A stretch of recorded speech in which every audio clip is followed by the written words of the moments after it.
죄책감에 사로잡히지 말라. 로마서 8장 1절에서 11절 말씀. 성령 안에 있는 삶의 축복.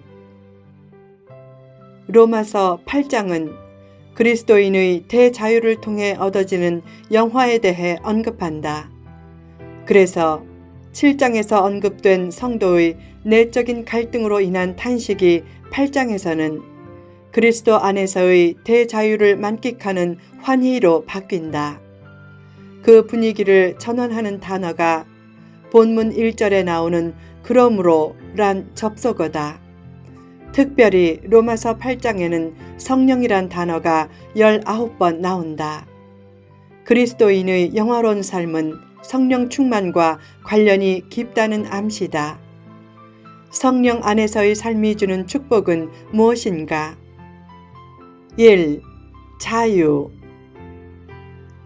사도 바울은 선포한다.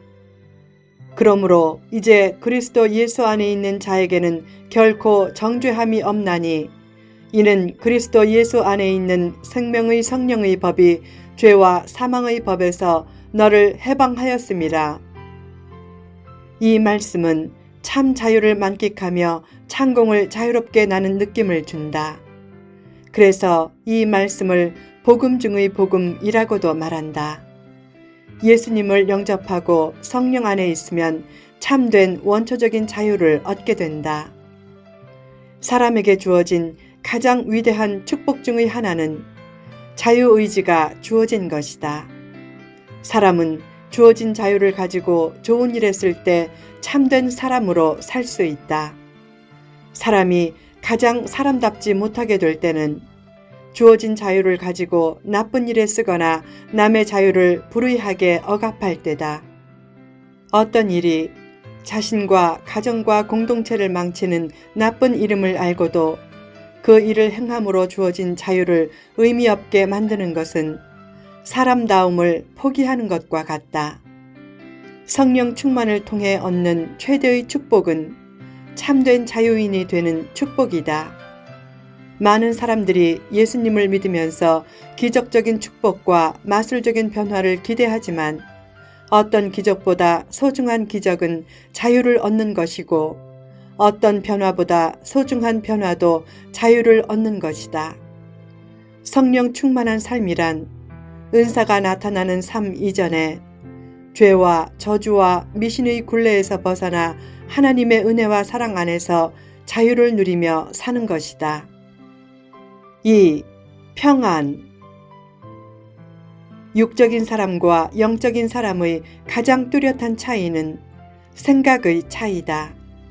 육적인 사람은 육신의 일을 생각하고 영적인 사람은 영적인 일을 생각한다. 사람이 품고 있는 생각은 무엇보다 중요한 것이다.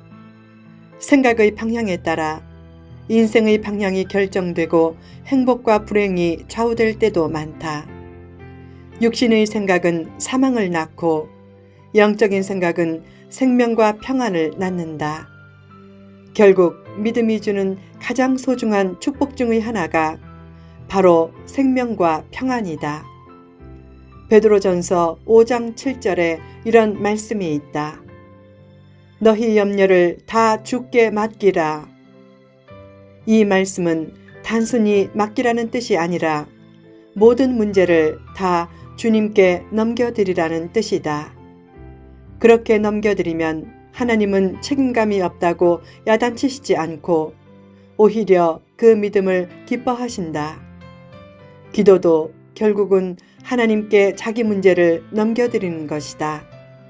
기도한 후 하나님이 해결해 주실 줄 믿고 감사하면 하나님이 함께 하신다는 증거로 마음에 평안을 주신다. 자신이 할 일에 최선을 다하면서도 하나님이 이제까지 모든 문제를 해결해 주셨다. 앞으로도 해결해 주실 것이다. 란 굳건한 믿음을 가지라. 그러면 마음에 놀라운 평안이 주어지고 그 뒤를 따라 평화로운 환경도 주어질 것이다. 그 평안과 평화는 어떤 문제도 이길 수 있는 능력이 될 것이고 심지어는 병조차 이길 수 있는 놀라운 치유의 능력으로 나타날 것이다. 그처럼 성령 안에서 주어지는 자유와 평안의 축복은 어떤 축복보다 소중한 것이다.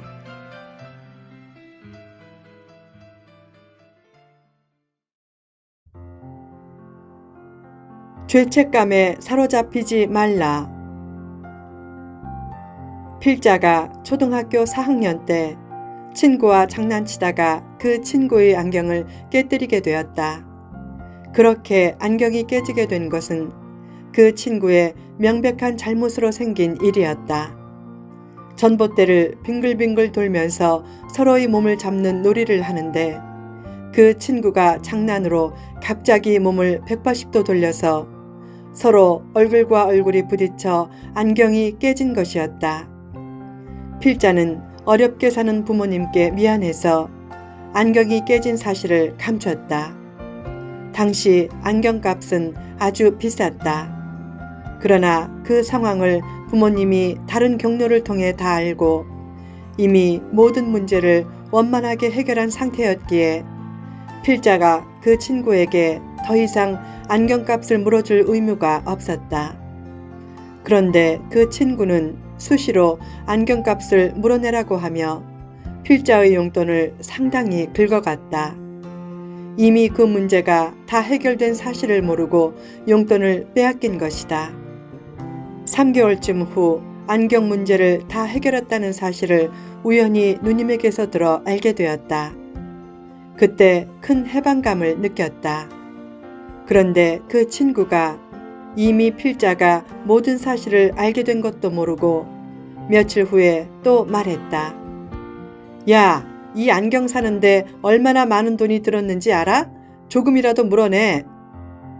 다른 때 같았으면 그 말에 죄책감이 들어서 꼼짝없이 있는 돈을 털어주었는데 그때는 오히려 필자가 큰 소리를 쳤다.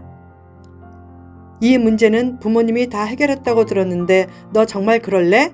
그때 네가 잘못했잖아. 한 번 더 괴롭히면 죽을 줄 알아.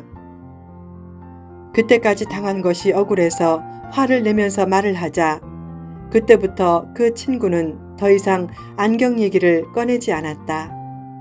순진한 어린이의 죄책감을 이용해 몇 개월 동안 벼룩의 간을 빼먹었으니 얼마나 고약한 친구인가.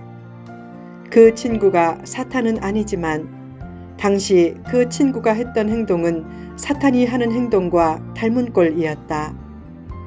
예수님이 죄 문제를 다 해결해 주셨기에 성도는 원칙적으로 이미 죄에서 해방된 존재다. 그런데 사탄이 기회가 생길 때마다 다가와서 속삭인다. 그 일이 생긴 것은 내 죄 때문이야. 내 죗값을 갚아.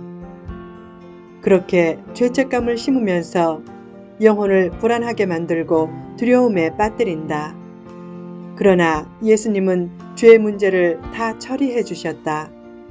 그 사실을 누가 알려주는가? 성령님이다.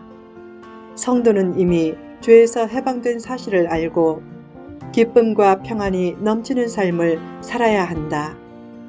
기독교는 다른 종교처럼 지성이면 감천이다 라고 주장하는 종교가 아니다. 즉, 사람이 정성을 들여서 하늘을 움직여 소원을 이루는 종교가 아니다.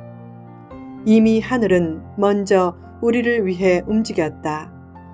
부모로부터 매주 받은 50원의 용돈을 거의 쓰지도 못하고 친구에게 주므로 죄책감을 조금씩 상쇄하겠다고 하면 계속 이용당하는 인생이 된다.